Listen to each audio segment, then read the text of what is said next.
make sure to give my dad a 5-star review. Make sure to like and subscribe to his YouTube. Thank you for listening and enjoy the show. The Supreme Court of the United States intervened with no basis in the text, logic, structure, or historical understanding of the Constitution, just out of whole cloth, and made up an answer and imposed an answer on the whole nation. Now, the nation was going in different directions. Some states were embracing same-sex marriage, Massachusetts, Minnesota. Some were rejecting it, West Virginia, California, of all places. But it was being resolved democratically when the court short-circuited the democratic process. Well, hey there, folks. Welcome to another episode of Faithful Politics Podcast. I am Josh Bertram. I am your faithful host here on the Faithful Politics Podcast. And as always, I'm joined by our political host, Will. It's very good to see you, Will. Hey, it's good to see you, Josh. How is everything going? It's going well. Thanks for asking. Really excited to introduce today's guest. It's Robert P. George. He's one of America's leading legal scholars, political philosophers, and public intellectuals. Dr. George is the McCormick Professor of Jurisprudence at Princeton University and the founding director of James Madison Program in American Ideals and Institutions. He's the author of numerous influential books, including Seeking Truth and Speaking Truth, Conscience and Its Enemies, What is Marriage, and Truth Matters, co-authored with Cornel West. His work focuses on natural law, constitutionalism, religious liberty, civil discourse, and the moral foundations necessary for a free society. And we're super happy and thankful to have him on Faithful Politics. Dr. George, thanks for being here. It's my pleasure. Thank you. It's good to be on with Will. Absolutely. And so I got to ask you, in a recent work that you describe our moment as an age of feeling in your recent work. And I really just want to get right into what did you mean by that we're in an age of feeling, and why does this matter right now for American democracy, for the moment that we are in? Sure. The historians, many historians, are fond of breaking up the eras or the epochs into the age of this and the age of that. So some historians tell us that the medieval period was the age of faith. Now, what do they mean by that? Well, they mean that for medieval thinkers, say the great medieval thinkers of the Jewish, Christian, and Muslim traditions, figures like Maimonides and Aquinas and Anselm and Al-Farabi and Averroes, for these thinkers, the ultimate touchstone of truth and therefore of justice, of goodness, of right, is conformity with the teachings of the faith, the religion. Say the scripture of the religion, the Bible for Christians and Jews, the Quran for Muslims. Now, there's some truth in that, this idea that for the medievals, the Middle Ages is the age of faith, but it's also an oversimplification and potentially quite misleading. It's misleading if you take it to mean that the medieval thinkers in any of these traditions were what are called fideists. In other words, people who believe that the only knowledge or secure knowledge we can have is knowledge obtained from Scripture or from the authority of a religious structure. In fact, the medievals of all those traditions were great believers in the authority and power of reason. If you look at their work, you'll see a kind of harmony of faith and reason. Nevertheless, there is some truth in the idea that the medieval period was the age of faith, because the ultimate touchstone of truth and goodness and beauty and value, justice for the medievals, was conformity with findings of religion. Well, along comes the Enlightenment era, a few hundred years later. And what do the historians call that era? Well, they call it the age of reason, sometimes the age of science. Now, what do they mean by that? Well, they mean that for the great Enlightenment thinkers, whether in Germany or in France or in Scotland or in England, the touchstone of truth and therefore of goodness, of justice, of right, and so forth, is conformity with the findings of rational deliberation and inquiry. Science, for example. Now, there's an element of truth in that too, although it too is an oversimplification. And it can be misleading in the same way that the characterization of the medieval period as the age of faith can be misleading. It's misleading if you take it to mean that all or even most of the great Enlightenment thinkers in any of the countries of the Enlightenment were atheists or secularists or despised religion or didn't want anything to do with religion. In fact, many of the great Enlightenment figures were people of deep faith. Begin that list with Sir Isaac Newton. Yes. Nevertheless, although it can be misleading and you have to be careful, there is an element of truth in the idea that the Enlightenment was the age of reason. Well, okay. So I ask myself, if the medieval period is in some sense the age of faith, and the Enlightenment is, again, in some sense, the age of reason, then in what age do we live? Now, the answer to that question will be, okay, what do people today treat as the touchstone of truth, and therefore of goodness and of justice and of right? And for a great many people today, to my regret, for a great many people today, especially young people, and I teach them all the time, for so many people today, the touchstone of truth is not faith, and it's not reason. Rather, it's feeling. I feel. How do I know therefore something it's is true? Yeah, I feel, therefore it's true. I feel that this is the case. How do I figure out whether something's true? Well, it's not by looking into the scripture. It's not by conducting an experiment. Not through reason and logic. Reason. No, none of that. It's just, how do I feel about it? And of course, that is to reduce so-called truth to subjectivism. Now, you might be tempted to think, okay, well, that's really not so bad, because if people really think everybody has their own truth, you have your truth, I have my truth, there's no such thing as the truth, then people will be tolerant of each other and not try to impose their truth on people who see things differently and so forth. But as we have seen all too clearly, that's not the way it works out. And there's a reason for that. Once we've abandoned faith and reason, and we've come to identify truth with feeling, and you think you have your truth and I have my truth, well, if you have your truth and I have my truth, and your truth is subjective and my truth is subjective, we have no basis or ground for or even reason to have a conversation. Because you've got your truth and I have my truth. It's just how you feel. How you feel is how you feel. Can't be talked out of your feelings, right? So we don't have a conversation. What happens when you don't have a conversation? You begin to think, hey, no, wait a minute. This guy who doesn't agree with me, we got to do something about him. He's an enemy. He's a bad guy. In fact, when we identify truth with our personal feelings, we will experience anybody who challenges us, who gives us a critique, who offers a different point of view, as engaging in a personal attack on us. It's a personal assault. You're attacking me. Well, that shuts down a conversation really quickly. And when the conversation is shut down, authoritarianism is just around the corner.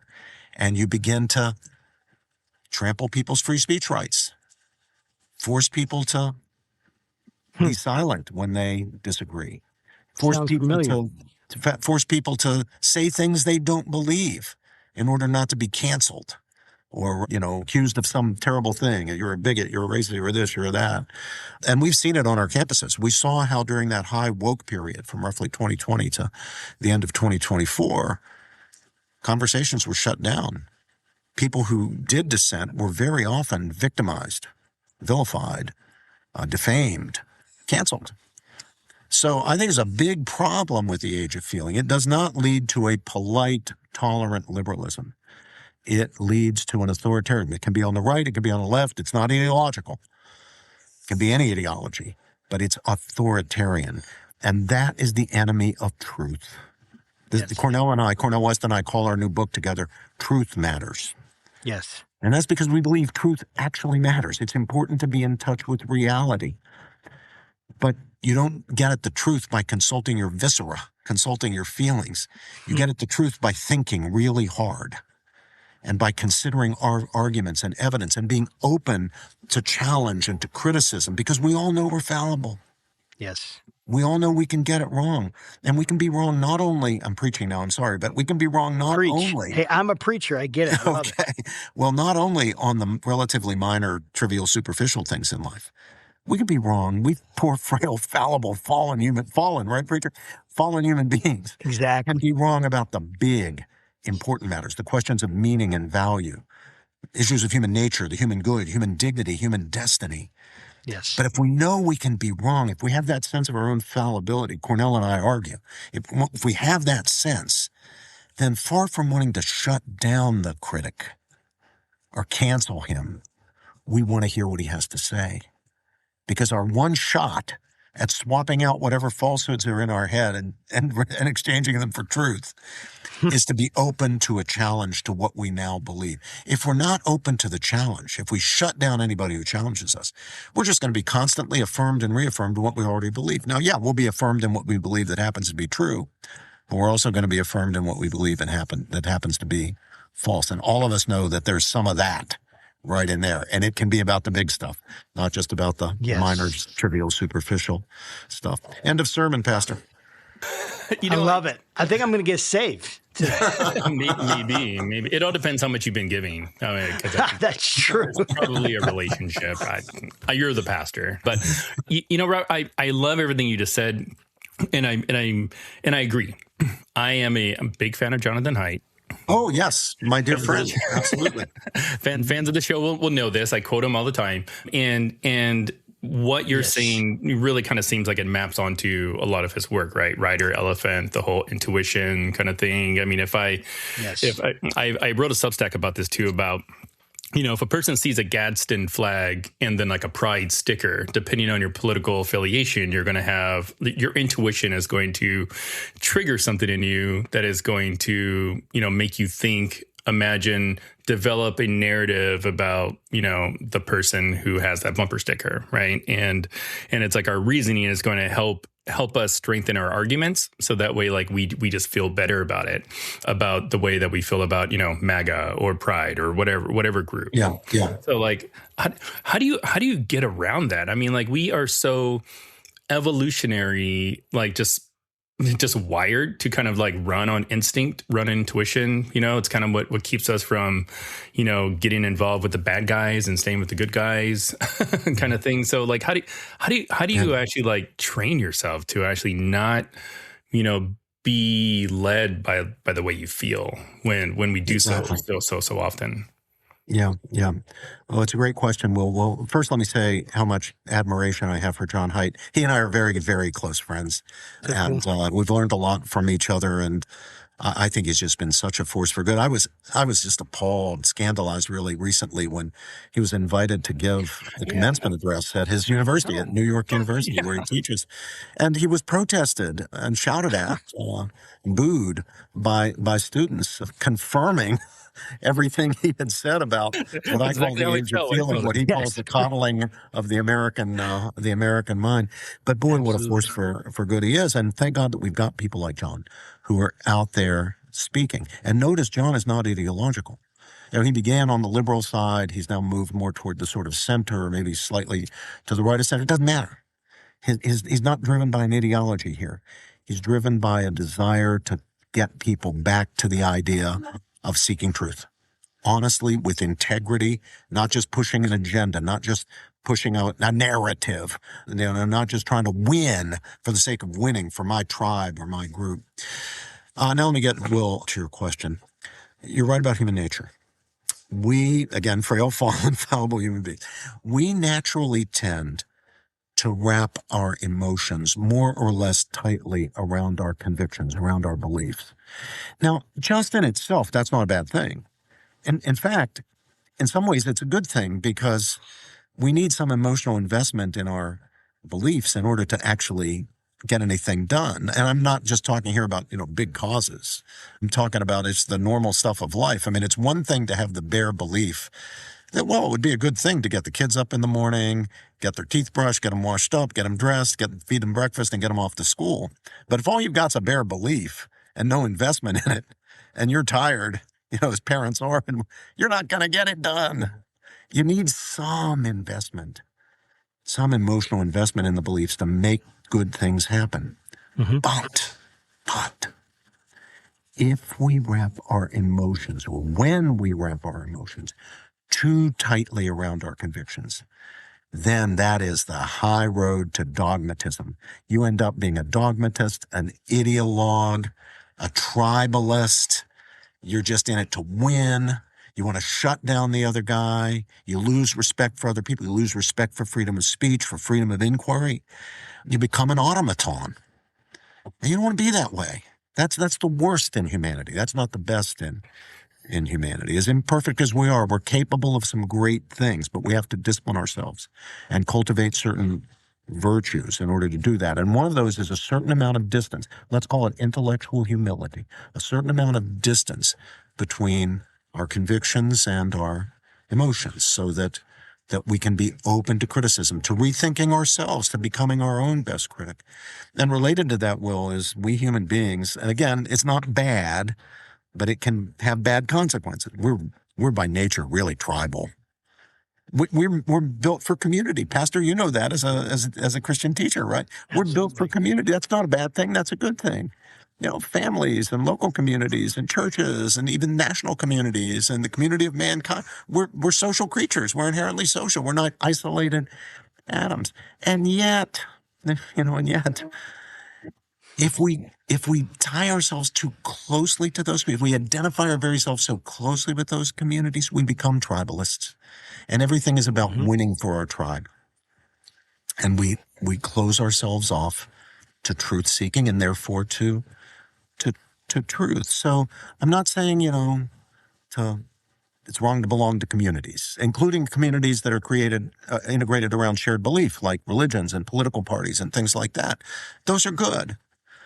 But again, if you get too tribal, if you can't find some distance between yourself and your tribe, which will enable you to criticize your tribe, you're going to end up in a bad place. And you're going to, but on the other hand, if you do what I'm urging people to do, if you allow yourself to distance yourself a little from the tribe, I guarantee you this, the time is going to come for everybody when the tribe is going to say zig and your conscience is going to say zag. And when they say zig and you zag, you're in big trouble. Cornell and I can both tell you a lot from our personal experiences about that. I bet you can. When you're expected to be up there, in Cornell's case, advocating for the progressive cause, and in my case for the conservative cause, but your conscience won't take you there. You think, look, our side on this issue, we're in the wrong place. I feel your pain, brother. It's not forgiving. The tribe is not forgiving. Suddenly you're an outcast. You're a heretic. You're a bad guy. Yeah. It's so true. I mean, I've said on the show a couple of times that I'm someone in the middle of a political deconstruction. so to speak. I've always been Democrat, always voted progressive. I mean, I'm born and raised in Southern California. I mean, you can't get as progressive as I can, or as I am, or was. But it's like, after Biden, I think kind of did it for me. I wrote a really lengthy Substack called like Biden Lied or something. As the progressive of the show, didn't get a lot of, nice thoughts and prayers or whatever, I know what you mean. But I felt it was necessary. And my question to you is like, do you think, is there some sort of relationship between how ideological you are and how open or how easy it is for you to spot your own blind spots? No, that's what's interesting here. So some people will hear what Cornell says and what I say, and we're singing from the same hymnal on this. And they'll say, oh, Robert George and Cornell West want everybody to be centrist. No, Cornell's not centrist. He's progressive. I'm not centrist. I'm conservative. So where you are on the ideological spectrum as a result of your reflections on the great issues of the day is one thing.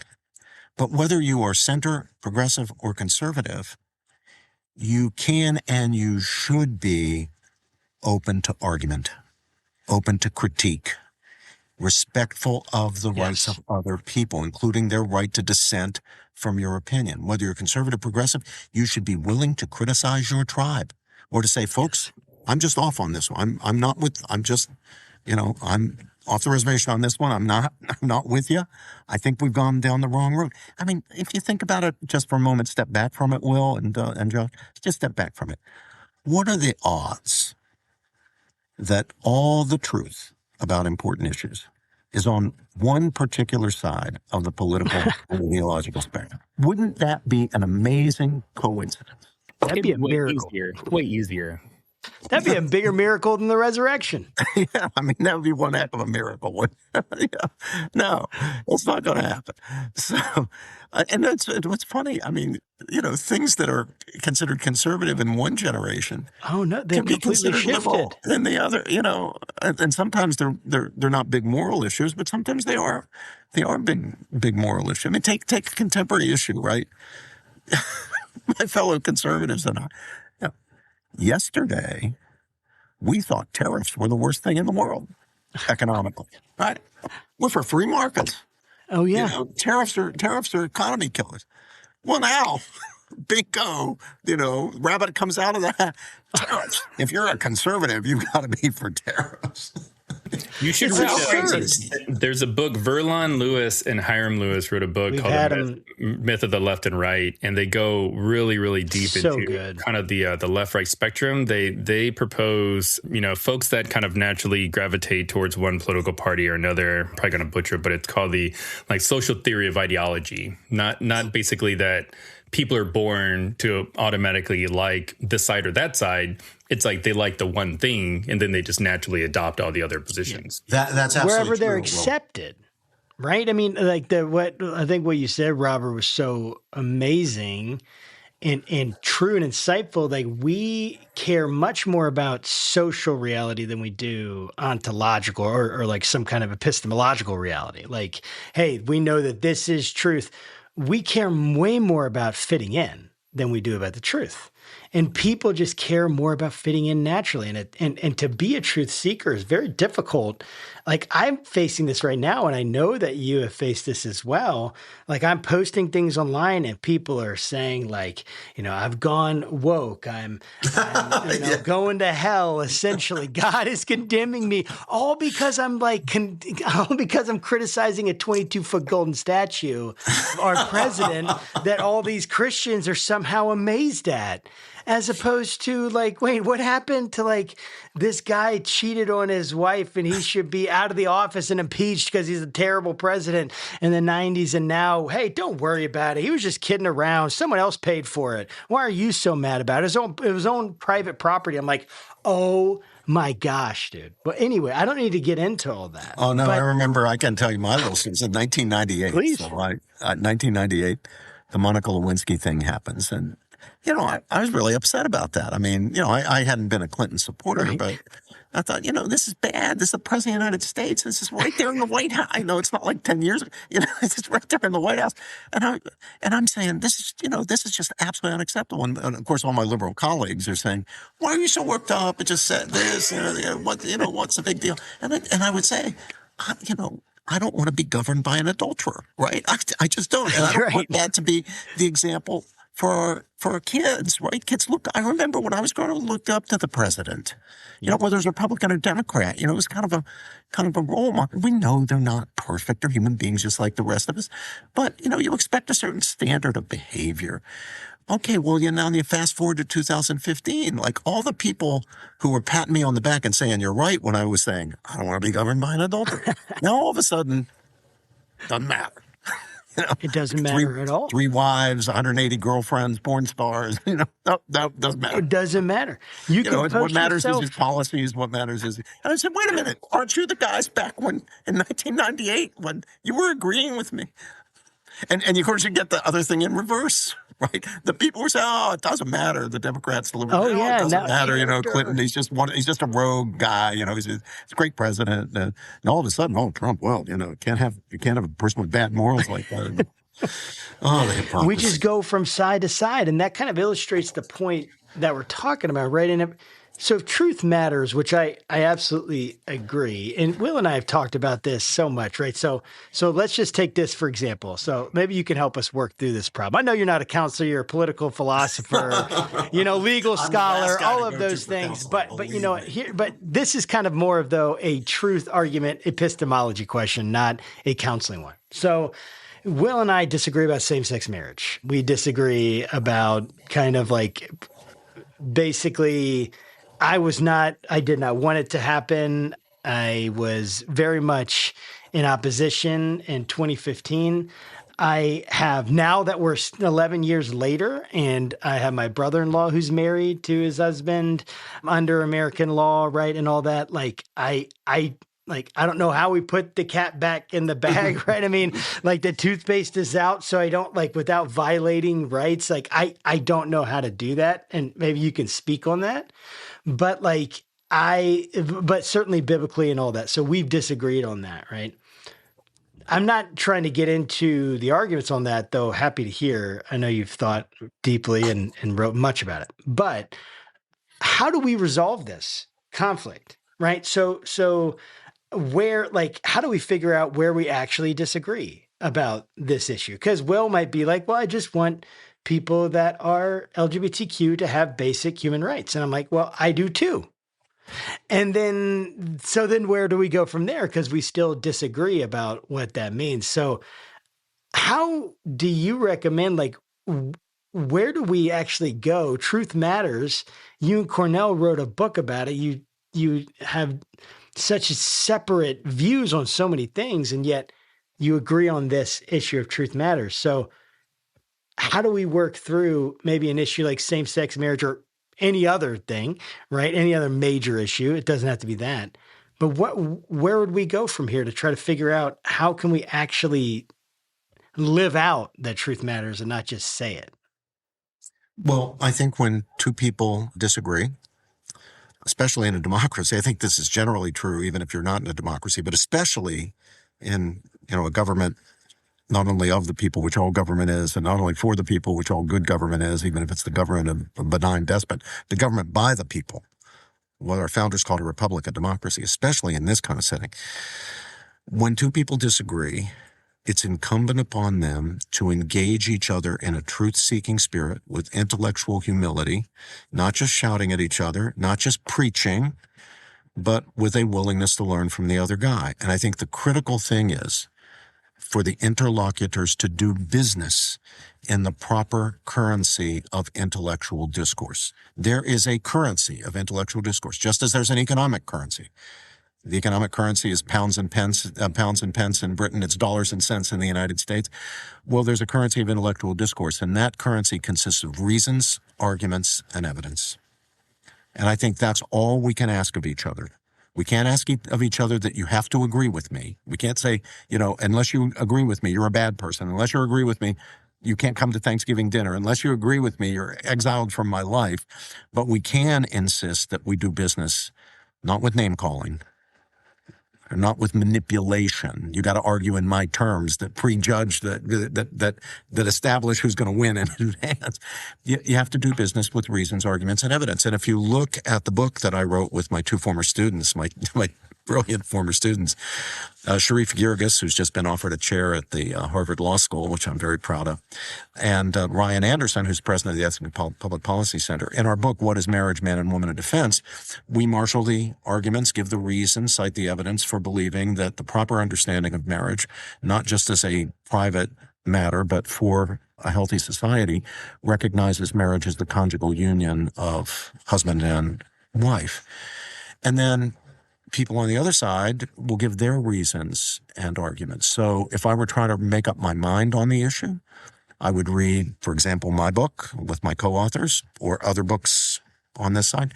But then I would read, for example, works by my colleague Steve Macedo here at Princeton, who argues in favor of same-sex marriage, or by Jonathan Rauch at the Brookings Institution, or Andrew Sullivan. And then you should look at the engagement of the reasons, of the arguments, by the people on the respective sides. So I've given my reasons for why I believe Professor Macedo is a very good friend of mine, but nevertheless why I think he's wrong on this issue. And he's given his reasons for thinking why I and my co-authors are wrong on the issue. And then you're just going to have to decide for yourself where you think the weight of reason resolves the matter. Like what the truth of the matter is, best we can tell, knowing we aren't guaranteed, in this vale of tears to absolutely always get it right, as best we can tell where we are. So that's how I suggest dealing with it. Now, if in fact, Josh, you and I are right on the substance of the issue, I would add the following. Well, even whether or not we're right, you raised the question, how should we resolve it as a society?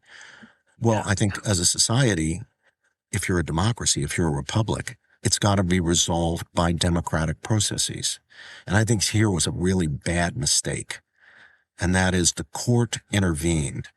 The Supreme Court of the United States intervened with no basis in the text, logic, structure, or historical understanding of the Constitution, just out of whole cloth, and made up an answer and imposed an answer on the whole nation. Now, the nation was going in different directions. Some states were embracing same-sex marriage, Massachusetts, Minnesota. Some were rejecting it, West Virginia, California, of all places. But it was being resolved democratically when the court short-circuited the democratic process. But there's one great thing about democracies, and that is there are no permanent wins and no permanent losses. There are no permanent winners and no permanent losers. The great thing about a democracy is you can always come back and fight another day. You can always say, look, we've tried this experiment. We're into this 10 years now. We're into this 50 years now, whatever it is. And say, I don't think it's worked out the way you thought it would. I don't think this has been a positive thing. I think it's been a negative thing. And give your reasons, your arguments, or whatever they are, and try to persuade people. And then you revisit it. Now, of course, the court's decision created facts on the ground, like, did you say your brother or your brother-in-law, whoever it is? Yeah. So that's a real issue to deal with. And here I speak as a lawyer. The way we deal with those kinds of issues in the law is basically by grandfathering. You can't undo established rights, even if the court was mistaken in establishing those rights. So what you would have to do is say, well, look, we're overturning, the case is called Obergefell. Obergefell. Yeah, the Obergefell case. We're overturning Obergefell, but we cannot disturb relationships and the legal status of relationships that were entered into under the law as it existed at the time. We can't have ex post facto laws. But what we can do is say that for states, Montana, California, Florida, whatever it is, that believe, or whose people believe by the democratic process it's been established that, the state wants marriage to be husband and wife, they can decline to issue marriage licenses to anybody but one man and one woman. So you can't have polyamory or polygamy, you can't have same-sex marriage or anything like that. But for states who want it the other way, Massachusetts or Minnesota, they can have it the other way. Now, it would be a patchwork, but that's what our system is. We've got a federal system in the United States. Our founding fathers gave that to us. And on the whole, it's turned out to be a pretty good idea rather than having one centralized power. And family law has always been a state matter. It's not been a federal matter.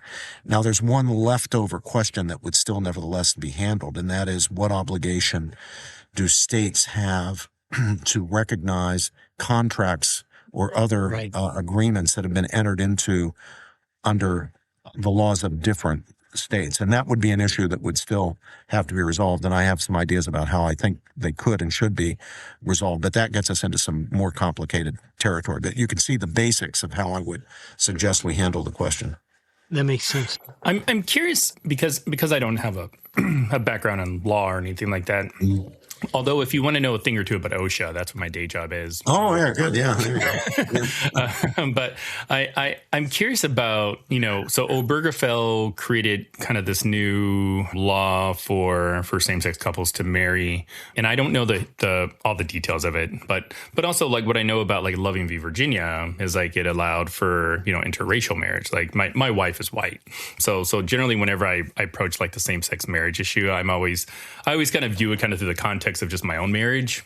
Like, hey, back in prior to 1970, maybe I wouldn't be able to get married in Virginia. So like, are those two cases like the same or different in the sense that the Supreme Court, created new rights for a certain group of Americans? Oh, yeah. No, they're as different as night and day, Will. The Loving versus Virginia was not a case about what marriage is. It did not say blacks and whites cannot be married. There's no such thing as it's just not what marriage is. It punished you if you entered into an interracial marriage, recognizing it was actually a marriage. They just didn't want black people and white people to marry. Now, why wouldn't they want black people and white people to marry? It's because of an ideology of white supremacy. It's just straightforward. The question in the case was not what is marriage. That's why we've entitled our book, What is Marriage? Is sexual complementarity an essential part of it? Even the racist states were not arguing that racial, not the opposite of complementarity, racial sameness wasn't the essence of marriage. Nobody thought that you couldn't marry your wife. They just didn't want you to because they thought that was mongrelizing the race or whatever crazy things they said. Obergefell was about whether sexual complementarity is of the essence of marriage, whether marriage is a comprehensive sharing of life, that is, sharing at the biological, the spiritual, the intellectual, the rational dispositional, the emotional or affective levels, whose foundation and matrix is the bodily union, the biological union made possible by male-female sexual difference, sexual reproductive difference.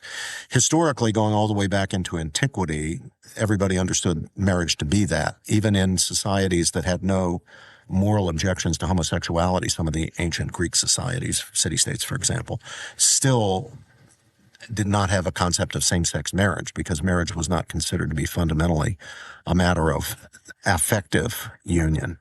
It was linked to the biological complementarity of male and female. So loving is a very different issue than Obergefell. What Obergefell raises is, as far as logical implications, is not, well, if we reverse Obergefell, that puts loving in jeopardy. Not at all. It goes the other way. If Obergefell stands, if sex doesn't matter to marriage, then how and why can number matter? So now you have polyamorous, so, they call themselves families. Okay, polyamorous families, that is groups of 3 or more people, not polygamy. That's well known to history, where one man has 2 wives or 3 wives in 2 or 3 separate marriages. So James is married to Harriet, and he's got a separate marriage to Jill, and he's got a separate marriage to Veronica. In polyamory, you have 3 or 4 or 5 people who form a sexual partnership together of whatever mix of sexes. If sex doesn't matter, then how can number matter? And I think they're going to have logically a very strong case in some jurisdictions. Massachusetts is in the lead here. Some local jurisdictions have already begun recognizing, from the legal point of view, polyamorous relationships. And I think the case against polygamy would collapse. And as people come to this country from countries and cultures where polygamy is permitted and even encouraged, you'll find the pressure to recognize polygamous marriages as legitimate marriages to be eventually overwhelming. Yeah, I mean, it's like I completely agree with it. The logic makes so much sense to me, and I don't like maybe like I certainly can be and probably should be exposed to more. Like I've read the arguments on the other side, and I want to be exposed to more arguments that I disagree with to continue to form me. But the idea that like, what is that thing that actually defines what marriage is? And if we take out that idea that there is some kind of complementarity inherent within our biology, within the idea that the only system of our body that requires another person to be completed is the reproductive system. Every other system is self-contained within the body, right? And that's part of your argument, if I'm remembering correctly. And I just you do. It's like, but that was so powerful to me because that makes sense. It's an actual, like, I can look at it, it makes sense. The act itself, like, and of course people can engage in orgies and things like that, but I'm saying that the actual act itself is going to be between 2 people.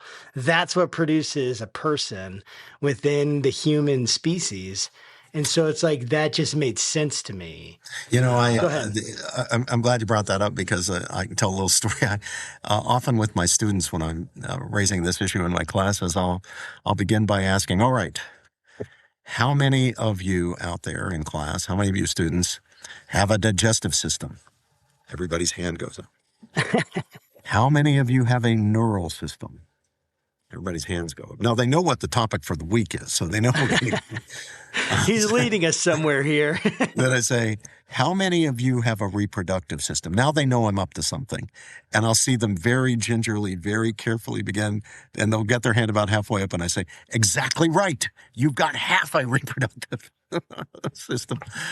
So from the social point of view, when we look at the social role of marriage, again, across cultures and across time, what marriage is the relationship that brings together a man and a woman as husband and wife to be father and mother to any children born of their union, conferring, if all goes well, on those children the inestimable benefits of being brought up in the committed love, the partnership of their biological progenitors, their mom and dad, the people you go looking for if you're adopted out and you know that you got a biological mom out there, you got a biological dad out there, and giving those children the benefit of being brought up with both maternal and paternal influences and care, which I think is very valuable and important both for boys and for girls. That, you know, a dad models for a boy, you know, what it means to be a man, and dad models in his behavior toward mom for a girl what she should expect and even demand of a man who wants her attention and her love. So I think that from the social point of view is why law and the state, why society is interested in marriage at all, and why we don't treat marriage the way we treat baptisms or bar mitzvahs as just purely private, you know, kind of sacramental or religious events. Marriage has a social significance, which is why all cultures have some legal regulation and recognition of marriage, has a social dimension that implicates everybody. It's not a purely private partner like a bar mitzvah or a private event like a baptism. Yeah, I mean, that's really compelling to me, and it makes sense. I want to dig into the idea that relates to this with body self-dualism. And this idea boy, you've been reading my stuff. I follow you. I tell you, I know I botched that whole bio at the beginning. I'm going to have to record a new one and put it in there. I'll have to explain. But I've been following. But I'm thinking about this idea, like, because this is, I keep getting hit with this idea of, okay, so LGBTQ, I'm just going to use that because of its the category of people and how much controversy is around that, especially right now with the Trump administration, some of the ways that even they're thinking towards the LGBTQ community, the trans community in particular, and thinking, right, okay, so we have basic rights, we have gender identity and study.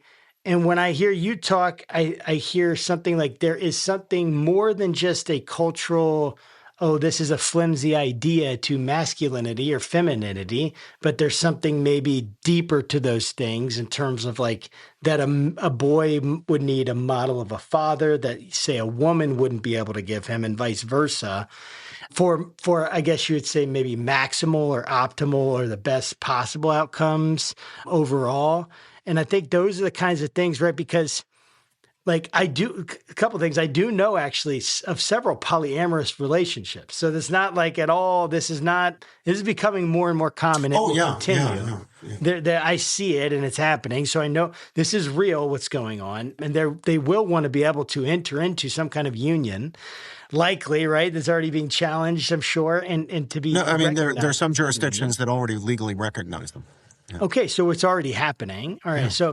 So how do we deal with this from a truth perspective when it comes to, say, gender? So how do we take this gender question, this transgender question, and treat them with basic human rights? Because to Will's point that he makes, they are people, right? Of course, we all think they are made people. in the image and likeness of God, like everybody else. There's a profound, inherent, and equal dignity. No question about it. Absolutely. No question about it. And so how do we work through that tension of giving them in this society, giving them the equal rights that they need while also protecting our own conscience and being able to say like, hey, we think this is sinful, or we think this is whatever it might be. I guess you have to follow the medical community's findings to make any kind of medical diagnosis, right, or statement. But I hope the question makes sense. We're right now in the process of unraveling a kind of highly politicized medicine and trying to get the politics out of medicine and get objective. It's happening, but it's having to undo a lot of the consequences of the politicization of medicine over the last few decades. So, the European jurisdictions are now moving away from so-called gender-affirming care, especially for minor children. England has abandoned it, the Scandinavian countries for the most part. Here, even in the United States, the big medical associations are moving away from it. The American Pediatric Association was the most recent to move away from it. A lot of damage was done in the meantime to children, and and that was politics. That wasn't science. It was the political capture of medical institutions. But what's done is done. You can't undo it, but we can prevent more bad stuff from happening in the future, at least.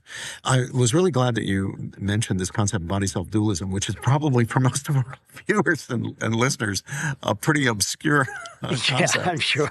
But it's actually at the heart of many of our debates today. It's really at the heart of the debate about abortion, the debate about euthanasia, especially of severely cognitively disabled people, elderly people suffering from severe dementias and so forth, the transgender issue.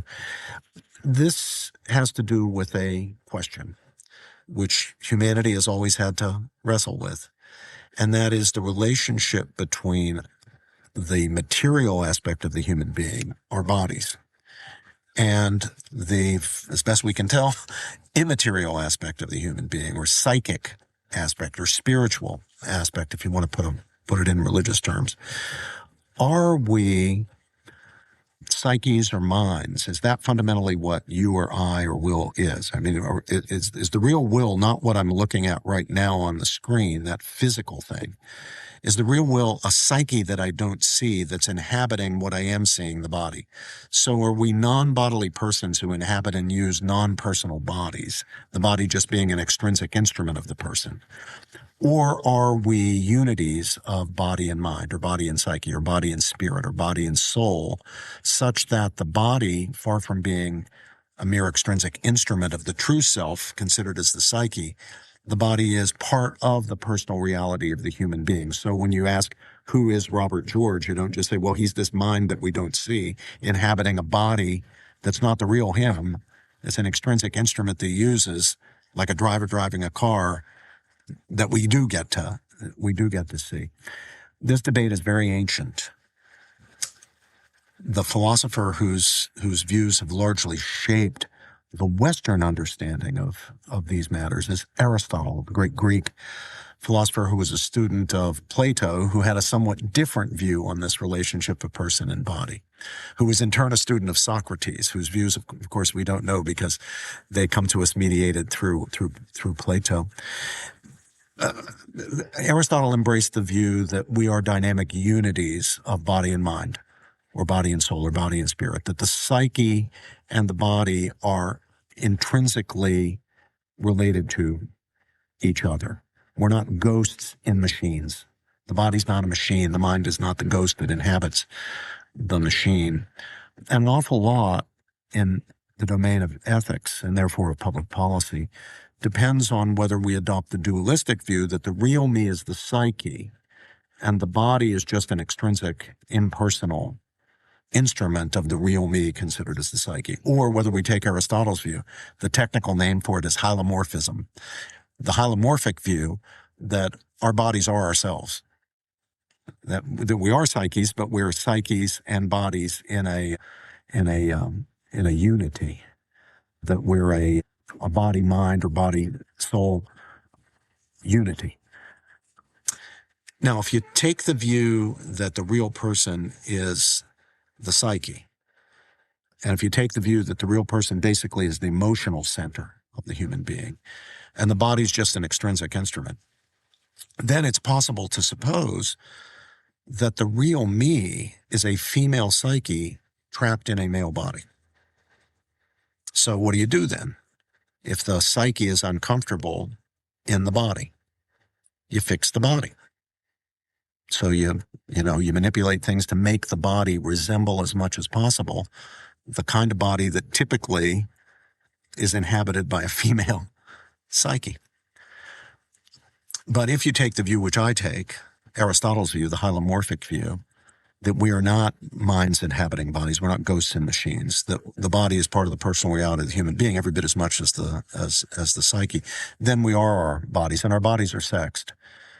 We come as male or female. That's true even when you have disorders that create genital ambiguities and things like that. You're still fundamentally one sex or another. You're organized for the production of either the male or the female gamete. There is no third gamete, which is why there's no third sex, and why there's not. Sex isn't actually a spectrum, which I think some people falsely claim, but there's a binary. You're male or female. This is there's sperm and egg. There are two gametes, not three. There's not some spectrum of gametes or something like that. So now take the issue of marriage.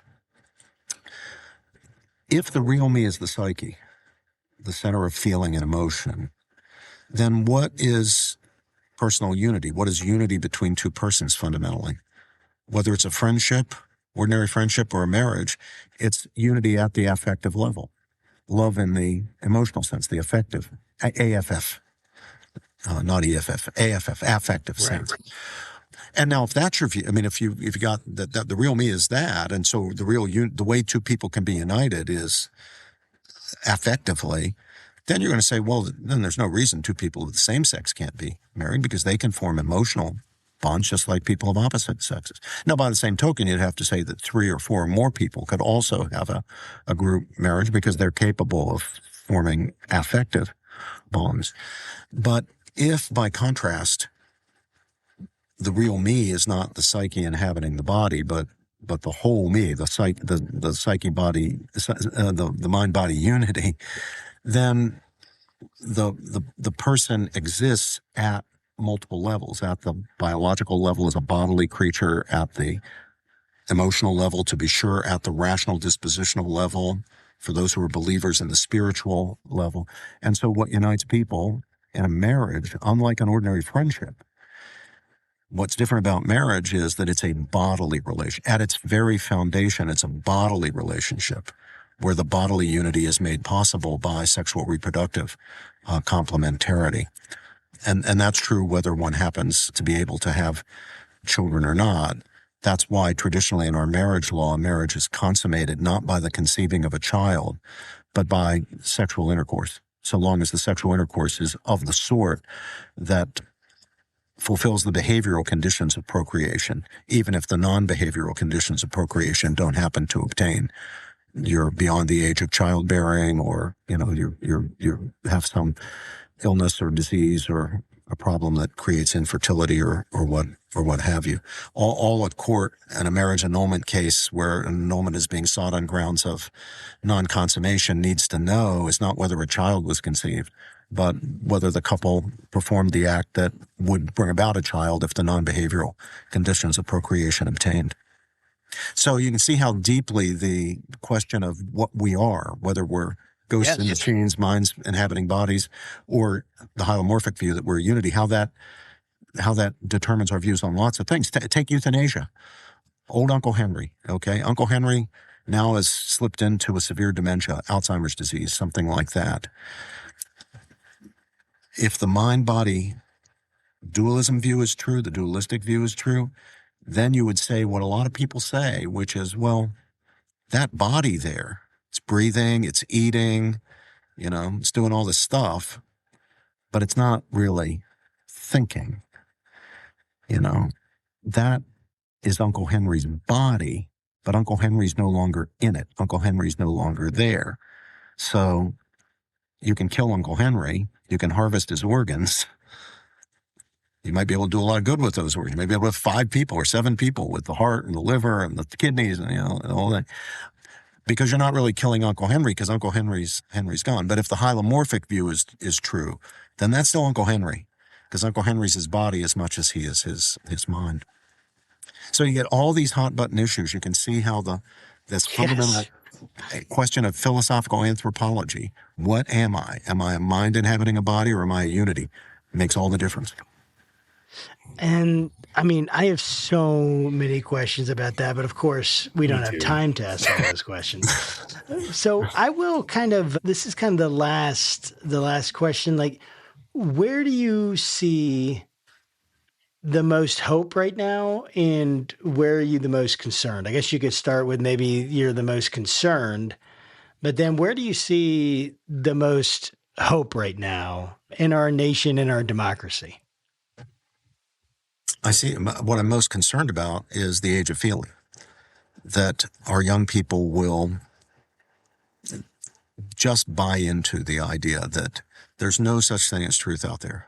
There's just your truth and my truth, and that just depends on how you feel. Because then we will have no control mechanisms over wayward passions and desires, and they can lead people to very dark places. This is what gives you a Hitler and a Stalin. And it becomes very authoritarian very fast, for the reasons I explained at the beginning of our conversation. So that's what I'm most concerned about.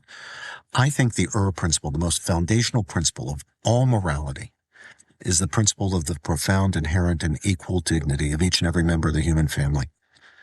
I think that's what we have to hang on to. And I worry in the age of feeling, people give that up. There's the good guys and the bad guys. They're people I like who agree with me. They're people I don't like because they disagree with me. And we lose that principle. By the way, Pastor, where do we get that principle? From Genesis 1. The idea that the human being, though fashioned from the mere dust of the earth, mortal stuff that will someday die and decay, is nevertheless made in the very image and likeness of the divine creator and ruler of all that is, the Imago Dei. It's just critical. But if we fall into the idea that feeling determines what is true, we're gonna lose that. What gives me the most hope? I get to work with young people every day, and while some of them are going down a wrong road here, even through that woke period of 2020 to late 2024, I saw so many courageous students who were really determined to get at the truth, who weren't buying this party line about your truth and my truth, were dedicated truth seekers and courageous truth speakers. I found them inspiring. I saw some of my adult colleagues hiding, censoring themselves, refusing to speak because they were terrorized in fear. And I saw my college sophomores speaking out, knowing they were going to take a hit. They were going to be called bad names on social media. They were going to be ostracized. But nevertheless, they spoke out for what they believed in because they believed it was true and it was their duty. That is so inspiring to see that, especially in young people. Now, what young people need, Josh, is adult role models. That's where we're lacking right now. And it'd be great if we had celebrities and politicians and public intellectuals. I don't hold out much hope there. Podcasters. I think the role models that kids really need when it comes to developing integrity and character have to be supplied by mom and dad and grandma and grandpa and pastor and teacher and coach and librarian and Boy Scout, the kid, people who know the kid by the name. Yes. And who the kids know personally. They've got to model these virtues. And they've got to uphold those principles. They can't be hypocrites because kids, they smoke out a hypocrite like that. If you say one thing, you act a different way, they're on you. You got to actually live it. And I don't see enough of that. I mean, I'll tell you a good example. Just think about this today because we're all in academia today completely flustered about what to do about cheating because of artificial intelligence. My university, Princeton, has just abolished a 133-year-old honor code, which enabled us to not proctor exams. Students were on the honor code. We've just abolished it last week. And people say it's because of AI. Well, that's part of the story. That's part of the story. It is very tempting because of AI for kids to cheat. More tempting than it used to be because it's easier to get away with. But that's not the whole story. The whole story goes back decades. I began seeing it very early in my career. It's parents not teaching their children not to cheat. It's parents not forming the consciences of their kids so that you wouldn't want to be a cheater. I mean, now, I'll tell you something. When I was a kid, unfortunately, it never happened, but, when I cheated and got caught cheating, the school's punishment would have been the last thing I was worried about. Yeah. I'd be facing mom and dad. That's what I've been worried about. Today, if we punish a kid for cheating, he doesn't worry about mom and dad. Mom and dad are going to sue us. Mom and dad are going to come in and confront us because they want Junior to go to Goldman Sachs. And this is going to be a bad mark on his record. I mean, we need parenting. Moral virtue. I mean, where the parent understands it'd be great to go to Goldman Sachs, but it'd be even better to have integrity. Parents are worried about Goldman Sachs. They're not worried about integrity. I mean, you're inspiring me, brother. Okay. I'm thinking with my kids, do I need to just go punish them right now? I feel like I'm not being hard enough on them. No, just kidding. No, but it's so good. I think it's absolutely true. I mean, it's only going to get easier to be dumb and to not form moral virtue. It's only going to get easier and easier with technology. It already has. So we're going to have to force ourselves to do it and make ourselves do it and make our kids do it. And it's very difficult to do that. And I just really appreciate it, though. And I appreciate you. We really need to encourage moms and dads, grandmas and grandpas, aunties and uncles, and all those civil, pastor, coach, teacher, to just remember, whether our kids form integrity or not is up to you. And it's not your preaching it. You don't have to preach at them that much. You do a little preaching. That's good. It's modeling it. It. Cornell's very good on this. Cornell makes the point that, all cultures have saints and heroes. Nobody's perfect, obviously, but they all have saints and heroes. Now, why do they have them? Because people learn more by example than they do by precept. That's why. That's totally true, man. And it's what every single one of us needs. And thank you so much for coming on the show. Pleasure. Thank you. Robert, it's been really a long time goal, and I appreciate for me to speak with you. So thanks for doing that, and thanks for sharing your knowledge and your time with us. It's really been awesome. So thank you. Well, thank you, Josh, and thank you, Will. Absolutely. And to our viewers, guys, thanks so much for joining us. We're going to put links in the description and the show notes so you can check out Robert George's work. Make sure you go look at his site. And is there anything I should have asked this? Is there anywhere you would like to send people to connect with you or find what you would like, where your work is? You could go to my robertpgeorge.com website. My articles and things are listed there. Speaking engagements, things I'm going to be doing are listed there. Also, some of your viewers, especially people of faith, would be interested probably in my project called Fidelity Month, which they can find at fidelitymonth.com. That's a grassroots movement which is aimed at trying to revive our people's understanding of the importance of fidelity to God, to spouses and families, and to our country and communities. These values that used to be our sources of unity and strength across all the divisions, race, ethnicity, cultural background, religion, but which have eroded. People no longer, all the polling data seem to show that people no longer think of patriotism as important as they used to think it was, and same with fidelity to your family, fidelity to God. So please do visit fidelitymonth.com, and you can see what you can do to become part of that movement. Yeah, and we didn't ask also, are you playing the banjo anywhere anytime soon? Oh, I don't have any performances lined up. I've been playing quite a lot recently, actually, but not public performances. It has been a while. The trouble is that I'm on the road giving lectures and attending board meetings and this and that so much I can't really be in a band. I used to love being in bands, but I just couldn't show up for the gigs and I'd miss rehearsals. And so I'm just, for the moment, just playing on my own, but I'd love to get back to performing at some point. I wanted, Will, since you brought it up, I wanted to assure people that I came by my banjo playing honestly. And as I said, I was born and brought up in the hills of West Virginia. Both my grandfathers were coal miners. That's a place where banjos are issued to little boys at birth. I love that, man. That's so good. Well, again, thank you so much for being on here. It's been such a pleasure. My pleasure. Thank you. See you both. Absolutely. To our viewers, guys, thanks. And as always, keep your conversations not right or left, but up. We'll see you next time.